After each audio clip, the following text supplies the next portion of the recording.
તો જય માતાજી મિત્રો, હું આવી ગયો છું આપણી રિક્ષા લઈને ખેતરમાં, કારણ કે ભરવાનો છે અંદર ઘાસ. આ છે ઘાસ.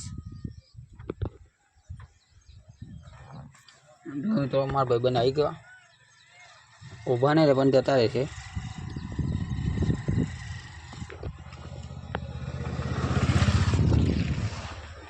ઉપર લે ઘાસ જો આપણી રિક્ષા.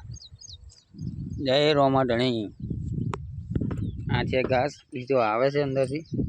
આ છે ઘાસનું ખેતર. ઓનમાં નહીં વાળ્યો, આપણા ખેતરમાં અલગથી છે વાળ્યો ઉપર. એ તમને ફરી બતાવું, પહેલાં ઘાસ ભર લઉં. તો મિત્રો ઘાસ અહીં હતો, આની મેં બાંધેલો અને આવી ગયો તે રિક્ષામાં, એટલે કે મેં ઘાસ ભરી દીધો છે. આવું છે ખેતર જો.